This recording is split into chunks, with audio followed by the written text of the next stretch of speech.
everybody. Welcome to another episode of That Early Childhood Nerd. I'm Heather Burnt-Santy. Mike, I don't know if you could hear what I just heard. Yes, yeah. Suddenly we get this weird automated message that we're recording the meetings, and it scared me a little bit. So yeah.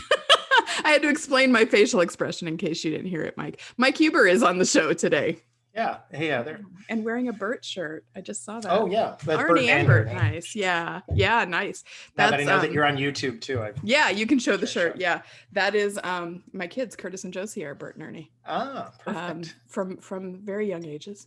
Anyway, Curtis even kind of has a pointy head. Sorry.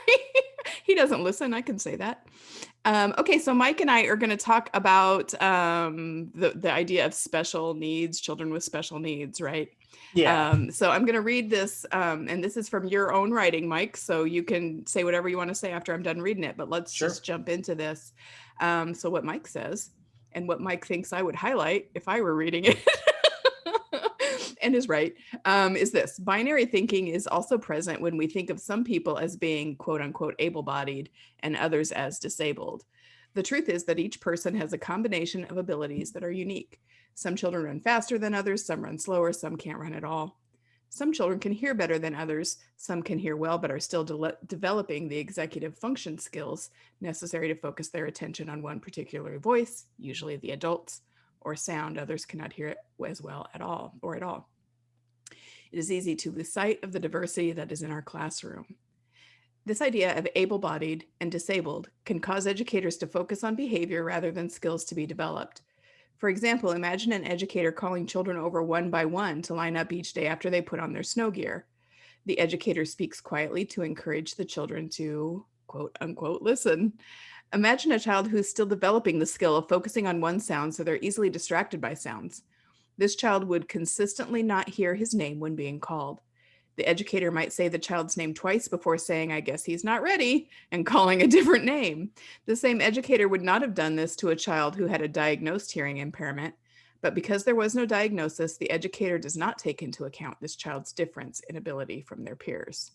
So thank you for that, Mike. I look forward to reading everything else that comes around it someday.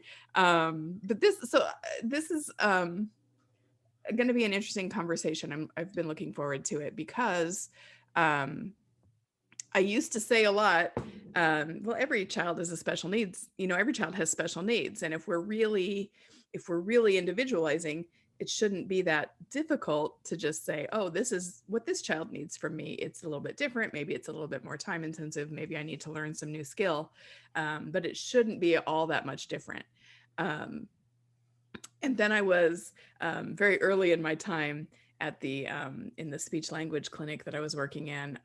I'll say accused, but that sounds stronger, I guess, maybe than I want it to be, of not supporting special education because of ideas like that. Or I would say, right. There was a checklist that we had to do. Somebody's therapist wanted us to do this checklist for the child, and one of the things was about whether he could build towers with blocks. And I was like, I don't want to answer that. Like, ethically, I'm uncomfortable with that because I don't know what his previous experience with blocks has been. Right. I don't want him to be labeled with this other label because, maybe no one's ever given him wooden blocks, and I give it to him today at 4 years old and he doesn't build a tall tower. So anyway, there's a lot in this that I think we can unpack. Yeah. And I think that's part of it too. Whenever we get into binaries, there's a few problems with it. Mm-hmm. One, that idea of there's one thing or the other certainly is a problem. But then the example you were just using, there's other components, the cultural element of, which families tend to have blocks at home or send their child to a group setting that has blocks or whatever, or even knows what a tower is. If the way that was written was like, here, can you build a tower? I was like, what is a tower? Sure. What are you talking about? Or whatever. But just that idea that so much of what we even think of as development is based on kind of sort of a white middle class culture. And, and then when it's time to study children, it's like at a lab school at some university. So they, observe the children who are at the lab school. Yeah.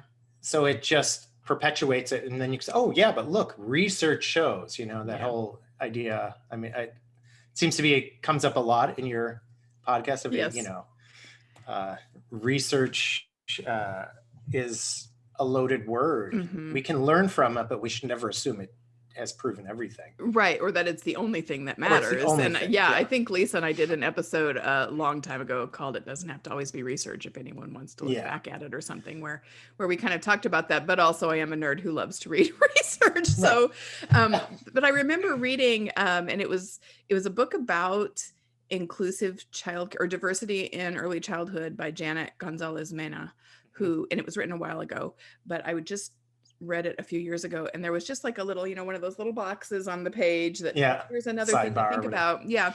And she was talking about how all of the research that we do, that we use on with children and with our practice now was done on just what you're describing. 5% of the world's population of children. It's probably the same book that made me first start thinking about it. Actually, we expect it to be global, and I am still looking for the paper that comes from. It was I still haven't been able to find it. But I think that sort of was hit home for me in that speech language clinic I spent 3 years in, because it was 4 days a week, half a day. So the only people who could really participate in that were the people who had, one parent at home who could do all that pickup, or they could afford to do a separate child medical situation in the afternoon and medical transportation. One little girl was being bused in from a school district 40 miles away. So it really hit home for me that it's very white, upper middle class centric a lot of the times when we're trying to do these things. Yeah, and then I do have to say, I do have a lot of discomfort with the idea of special education as well. Let's talk about that.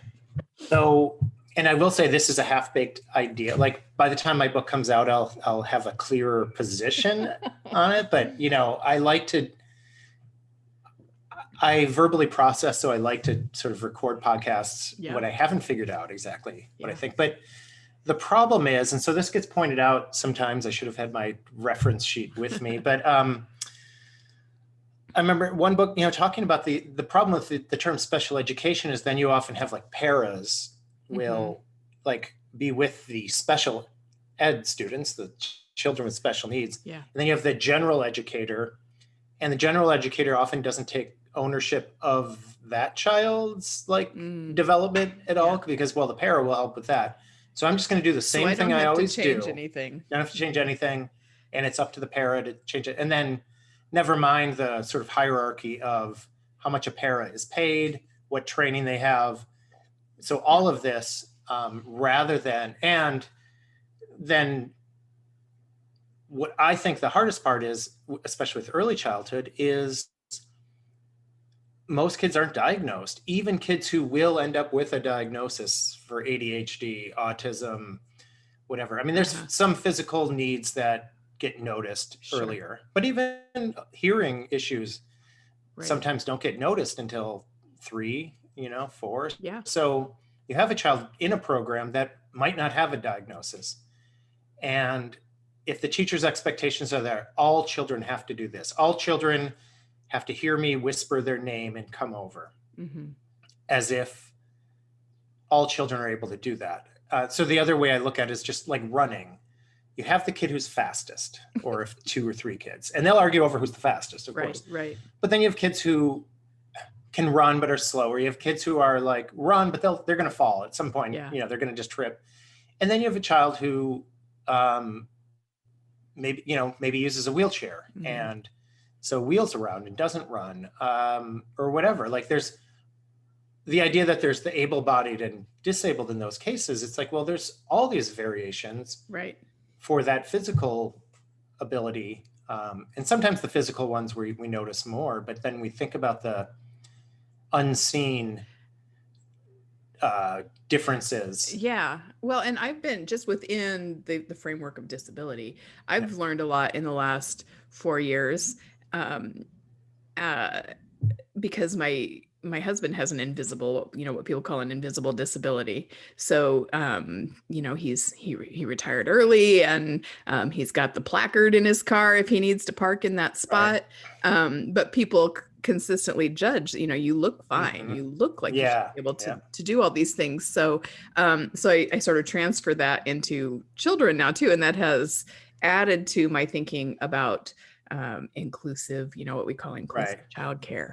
And so often I see people wearing that, well, I'm inclusive because I have a disability in my classroom that you can see. And that's like a badge of honor for the teacher. Like, I remember, and this is terrible, but I remember one person that I worked for a long time ago was so excited that we had a Downs baby in one of our classrooms. And she would talk about it a lot. And she always called it, the Downs baby. And it just made me so, and it's so nuts.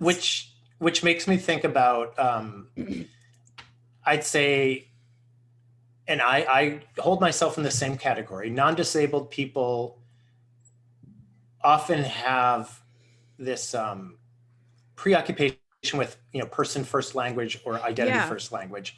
And what I find interesting for myself, even, like person first language, it was supposed to be more respectful because we're not seeing the disability. Yeah. We're seeing the child, the person. But then a lot of various disability communities would talk about, no, we want to be known. We are the deaf community. We are deaf people. We are autistic people. Right.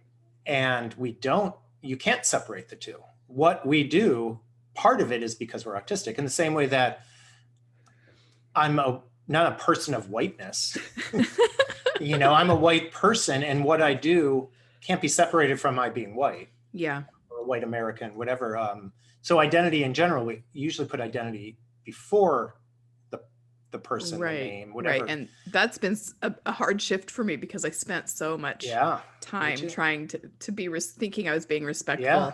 And then realizing I needed to listen to the voices of the actual people who were being spoken about. And you talk about the sidebars because, for editing, the usual frame of reference or whatever they talk about is it's still person first in most academic writing, like what the editors are looking for. And so what I appreciate about my publisher is last time I was pushing against, I'm going to use they, them as a singular. Like, oh, well, that's not how, it works. And but what the editor said was, that's okay. You just have to explain it because it goes against our editing conventions. And for this one, can you just explain, have a sidebar? This is why I'm using identity first language. And so my favorite, I was going to say my favorite quote, and I just realized I think I came up with it. That's because I'm a genius. It can still be your favorites. Okay. Oh, I know, because I paraphrased what someone else said. Okay. But and it was from someone from a statement from a blind association about don't call us, whatever, like we are blind people. Yeah. And euphemisms make it worse. Like it's almost like there's something wrong with being blind. So that's part of it, right? There's something wrong with the disability. So if you put it too close to the name, then it's like, oh no, now people are worried. It's the same thing. Like it's okay to say there's, your black friend if they're black and it has something to do with the discussion. With the reason like you're saying it. Yeah, they know they're black. They're okay with being black. But when are afraid to say it, my friend, he often wears a red shirt and whatever. It's like you go all the way around. And it's like, it's okay. I think he knows he's black. And, I think he's okay with that. And so the same thing with disabilities. But so I often say, if you're worried about being respectful, just don't be a jerk. Or if you prefer, don't be a person who is a jerk. Right. Don't be a just person, to have the person with first. Jerkiness. With jerkiness, yes. Oh, sorry, go ahead. Yeah, no, so that's all. Yeah. I think the quote was a person of intelligence. A person of intelligence. Or a person with intelligence or something. Like. Okay. Anyways. Yeah, so I want to, because I'm sure there are somebody who's listening is like, but children do have disabilities, but there are things we need to know. Yeah. So let's go down that route for a minute. Yeah, so it is true. And so I really look to the social model of disability. So I mostly know it as something from Michael Oliver, I believe was his name. I'm so bad with names that he was a British author. Yeah. But I've seen it used quite a bit. It seems more so in the UK than here, but certainly I see people using it here. But the social model of disability is that people have impairments. Impairments are a thing that has, whatever you want to call it, like a medical thing. So if you're deaf, the impairment is your hearing. Mm-hmm. But the disability is society. Yeah. Right? So, using a wheelchair is not a disability. Only having stairs to a building is the disability. The barrier is from the thing we do as a society. Oh, that's so smart. Impairment is the thing that happens. So we do have to know about impairments at times. Yeah. But what I find in inclusive childcare, because my center refers to itself as inclusive and mostly around neurodivergence, ADHD, autism, but we have some physical impairments as well. Mm-hmm. Mm-hmm. But the important thing is the classroom teacher doesn't have to address the impairment in general, right? So like, I don't have to know why a child's using a wheelchair to make sure my classroom doesn't have barriers for a wheelchair. Okay. And the same thing around if it's a sensory processing issue, I don't have to know all about, the 8 different senses and how they integrate and, all this and that. Yeah. What I need to know is, what does the child need in the classroom? When the lights are bright, the child's going to get stressed, agitated, whatever. So I have to know like the variables that affect the child, the barriers that might come into play. I don't need to know the impairment necessarily. And sometimes it's helpful to keep that in mind. Yeah. Or know it to a certain degree, but it's not the teacher's job to fix that. And even, some of the problems with special education from that perspective is sometimes like around autism, mm-hmm. a lot of the IEPs, the individual education plans, the what people try to do is essentially teach autistic children to behave like, to not be autistic, to not look autistic. Yeah, to not look visibly autistic. Be autistic. Yeah. Right. So there's phrases like, is that a big problem or a little problem? And trying to teach them that, this isn't a big problem. And the truth is, it could be, right? Like a sensory stressor can be a big problem. Right. So but we don't want you to, because that's just small, like it's minor. And so it's like the adults deciding versus the child. Yeah. We had a little boy who hit a lot of, checklist indicators for autism. And so a lot of this was in the clinic. So, we had grad students who were there to try and get their clinical experience and practice. And we were like, we weren't calling him autistic because we knew that it's not our job to give, I'm not the one who can give that diagnosis. But what we did is just what you're describing. We figured out, okay, so he's got these things that are indicators on a checklist, but who cares what the checklist should, let's just do the things we know he needs to do. So, he needed to go outside first thing when he got there. And so that's what he did. And even after his family finally went and, had him assessed, they came back and said, no, we don't think that he's autistic. And we were surprised, but it didn't change anything, right? Because because what we were doing was what we saw he needed every day to feel accepted, to feel welcomed, to feel successful. And a lot of that meant we had to change what we were doing. So much about labels for young children is only important because of the system we try to fit them in, right? It's not, if everybody was just, not trying to fit circle time and calendar time and daily schedules and sitting still, we wouldn't need all of it. All of that and kind of information. Some of it, again, like where the medical model comes in is sometimes that system includes qualifying for insurance. Absolutely. Sure. And so sometimes it is important, but for the educator, for most of your audience, it's not that important, right? It's like, do I really need to well, first of all, do I need to do calendar time? I almost said, which no, Right. the answer is already no. The answer is no, but. But do I need to have all the children sit at the same time to eat lunch? Yeah. Right? Like that's something we do. Mm-hmm. We had a child who, I don't know if they ever got a diagnosis actually, but clearly would get stressed, dysregulated mm-hmm. when at lunchtime. Mm-hmm. And so I just suggested, what if you, and we knew swinging always helped. If he can be on the swings for 5 to 10 minutes beforehand, which is also showing, okay, there's clearly something happening here, whatever you want, biologically. Yes, there's something physiological about that. Yeah. But I just asked, because the teachers in that room one of the teachers would go early and set up, like kind of put the lunches out and things. So when the kids came, they could just wash their hands and start eating. Right there. And so I just asked, could he go up with you and start eating?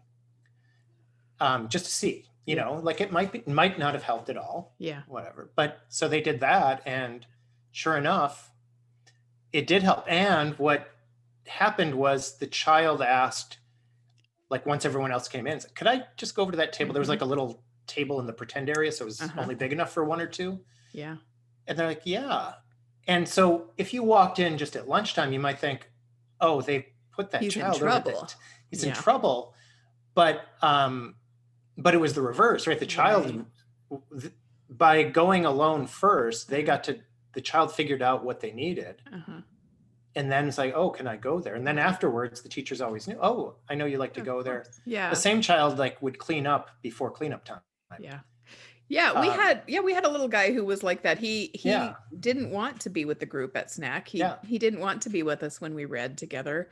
So he could go where he wanted. And I had a student who was in the classroom with me ask, well, why does he get that special treatment when no one else does? And I was like, well, he's the one who needs it. No one else is asking for it. No one else is telling me that they might need different consideration. But he has communicated to me by his actions during those times that and that's something a little different. Yeah. And so your comment about that idea that all children have special needs, which, I agree. And of course, the term special needs has its issues, but if everyone has it, maybe it's not special. It's everyone has needs. Everyone has needs. Exactly. Yes. And so I guess I maybe didn't finish that sentence that I used to say that a lot. And I don't really anymore because of that, the concept of special needs still implies certain things or I've been using the word unique instead in the book right now. Yeah. And of course, all that could change by the time I finish. But just that idea that if you're talking about a specific thing, like, oh, that's a unique need of his, that it's easier to do things without the group. So when you're talking about a specific thing. Yeah. But so I've been thinking about it as a binary is when here's the special needs and here's the typical kids. Yes. And then I've been using the phrase, and I got this more from the gender diversity community, but the constellation thinking that everyone has needs. And so there are all these individual points that people have. And I'm going to pause for a second because I think it just froze. Okay. So in my book, I've been talking about sort of, binaries of special needs versus typical children, and then using the language of gender diversity, think of constellation thinking. So there's all these points. Everyone has needs, and the needs go all over the place. But when you step back, you can kind of see it as a picture of that child, that constellation, and that you'd never see the same, no two people would have the same constellation, the same thing. And so in thinking about that, it's more about the social model. How does your classroom run? Where are the bumps? Where are things not working? And then think about it, is it because of a particular child's unique needs? Or maybe it's some of the children, maybe it's several, whatever, do better. Maybe there is like 3 or 4 kids that would want to start lunch early or not have to be with the whole group. So sometimes it's not just one child, but just that idea of, so I'm finding that this works for these kids. And then other kids know it's an option if they realize, oh, wait, I would also feel better if I did that, Yeah. And so by having that I'm hoping it's not more complex. I think it's just a different viewpoint, right? Because you'd still have the same issues once in a while, but it's just the problem solving rather than going to, well, maybe there's a diagnosis here. Oh, the child didn't have autism, but now what do I do? Like, because and it's like, well, what strategies work? Yeah, and exactly. Or what when things are going well, what's happening? Like start thinking about, you know, if I have a morning that was super great and smooth, and I, you know, this one kid that I wonder about or whatever had a good morning, what was going on that morning that we could try to keep going? But it's so easy to slip into the deficit model, and I feel like, and we're trained to. I mean, right? Even what I just said, I went to that. Yeah, I mean, that's part of, I have a special ed minor. And that was a big piece of it, was and accreditation criteria say, you know, one of the criteria to be accredited through NACCE is that we make referrals when necessary. So to prove that criteria to a validator, we have to have some kind of proof that we referred somebody. So our systems feed the deficit thinking. And so this idea of thinking of it as a non-binary, I think, can be really helpful. And there is I'm trying to remember there's a movement called treatment resistant. Oh, I like treatment it already. Hesitant. Now I forget which one. But that idea that just keep trying different things, and then if it gets to the point where still can't figure out, this child is dysregulated, this child is not. So it's important to not use too many of your own criteria for what's successful. But there are certainly times when a child is not feeling like, can't fit in, can't get engaged in things, is always dysregulated. Things like that, where if everything you've tried is still not working, a referral might be the thing. There might be something that helps, but it shouldn't just be based on like, oh, he doesn't fit into my thing, I'm not going to change anything. And our hands aren't clean then, right? If we say, okay, so maybe they need something that insurance requires a label for, so who can I refer them to get that service? Or you know, he really, you know, we had a little boy who over the course of 2 years, it became really clear that he couldn't hear as well as other children in the classroom, and that it would have benefited him to get some and he did get hearing aids. And but so many people, I think, when they once that label's on and they have other therapists or services that we're working with, we feel like our work is done.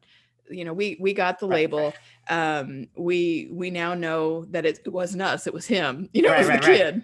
And so we let go of it instead of saying, well, what do I need to do to continue? And then that's social and this is model. just new data that I have. The same strategy is still going to work.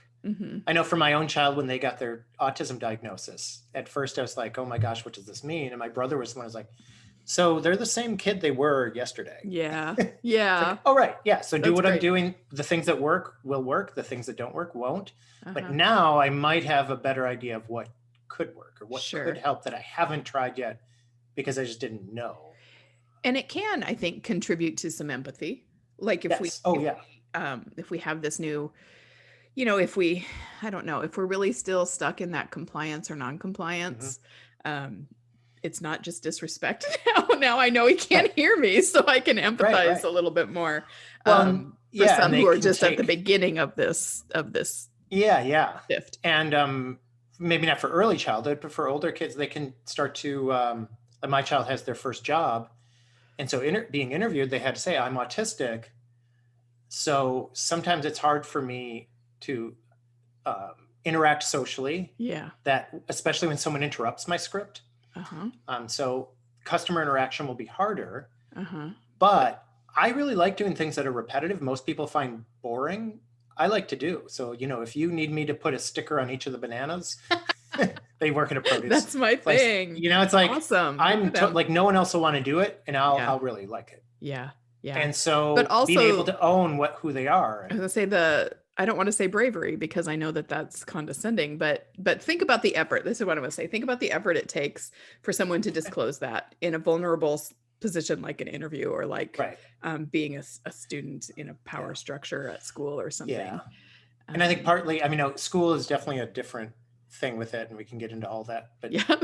that's like high school and stuff. But but I do feel like, with the job, because my child was asking and kind of we were practicing the interview, and I said, if the workplace has a problem with you being autistic, then you shouldn't work there. Yeah. Yeah. And I should know so I won't be a customer there anymore too. But yes, exactly. But that's where like disclosing, like, and I know there can be other discrimination that's, whatever. Like my child's in a position where they're just going for a first job, so there's lots of choices. But if you're in a field, it might be harder to do that disclosure. Yeah. But so I think, but with young children too, and we get into privacy issues, so you can't necessarily give the diagnosis, but you can say he likes to eat alone, or she does this. And actually I have a quote from someone who was in my last book, and I have to get a hold of her to get permission for this quote. But for the podcast, I don't think I hope but she don't have to get permission. This is about not needing to know the diagnosis. She'd always say, I don't know why they do that. They just have a difficult body. Okay. Right. So it's like they, I don't need to know why this person reacts to, when it gets a little loud in the room and they start throwing things. Yeah. I'm not sure why, but it's hard for them to have loud sounds or whatever. I've been recently obsessed with the My Brother and Me podcast. I don't know if you listen to them, but it's funny. But anyway, one episode I was listening to, the oldest brother, Justin, was talking about a fear response.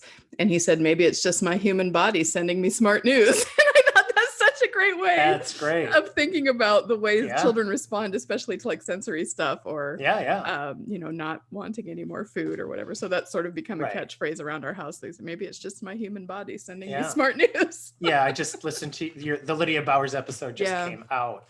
So I don't know when you recorded it, but that whole idea of, like listening to, my body's telling me I'm done eating. We listen to our bodies. Yeah. Yes. Yeah. So I just hope that if I keep mentioning the McElroy brothers, that they'll acknowledge me in some way, and that's all I need. So I'm gonna work their podcast into every episode now. Excellent, excellent. Good to know. And they're part of Maximum Fun, aren't they? Yeah, yeah. Because I got a email from Judge John Hodgman. Turns out. Oh my gosh. Well, it was because someone I met actually someone who considers me one of their heroes as a teacher. Oh, wow. Was on an episode. You have one of those. I know. I read the email she sent to Judge John Hodgman, and it was like she referred to me as one of her heroes. Oh, that's cool. That she learned how to teach by watching me read a book to kids. We worked together for 1 week. Oh my gosh. When she first got out of college. And then we just met 2 weeks ago. She's like, wait, did you work at the, That's amazing. Yeah. Being a guy in early childhood helps. Sure, you're memorable. That you can be like, wait, there's only so many, there's guys. only like 4 of you. Yeah. You must be him. Back then I had hair up here. I did not have a beard. All right. But it still must have been you because yeah. How many guys are there? But sorry, I totally derailed things, but that's okay. I felt like it started with relevance and then it just sort of deteriorated. Yeah. Well, I think the comment about a smart message. Yeah. Right. Because that's that thing of it's almost like we tell children. Actually, this is probably from the Lydia Bowers episode, right? We tell children to pay attention to certain things and then to notice their body, how they're feeling in certain ways. In other ways, it's like, no, you have to use the bathroom right now. Yes, exactly. Yeah. Or no, you've got to finish eating. Yeah. But I don't know. I had a thought and it's gone. But it's reactive still, right? Though it's after we see maybe the child has become dysregulated, we want to talk about what their body said or what their messages are, and then their body's in survival probably. So so thinking about it, I guess, I don't know, just in these other ways, just like considering, maybe you didn't hear my quiet voice. Right. Yeah. Instead that's a good of after example. the fact when the child's upset because you moved on past his turn or whatever. Or and even noticing it, right? Because I may or may not have seen a teacher do this, which is why I used that example. Mm-hmm. But that they didn't notice, this happens every time. Right. And they could be reflecting. So it does involve self-reflection, right? Like, they never seem to hear. And they're usually looking at something else that's, the noise down the hall or whatever. And so I know that that's like, it's consistent. I'm seeing a pattern, but I'm still, because I think, and that's, I think happens a lot when you think of behavior. Yeah. If Absolutely. you only base things on behavior rather than wondering why that behavior happens, this is one where I want a better term. Yeah. Because sometimes people, like the why of a behavior, they want to, well, so what's the diagnosis, or what's the, right. Because you wouldn't have to know anything about executive function and, I'm trying to remember what the actual term, not impulse control, but that ability to filter what thing do you listen to, what thing do you not listen to. Yeah. You don't have to know the terminology like I'm proving now. Right. But what you have to do is notice. Thanks. Yeah. Learn by example. You don't need to know the term. Just know that, he's not hearing me. Yeah. When I do this, let me try my a different teacher thing told me, but my early childhood teacher told me that just to use a quiet voice when kids are loud and I want them to hear me, then they have to. And it does work a lot of the time. I do that all the time. Yeah.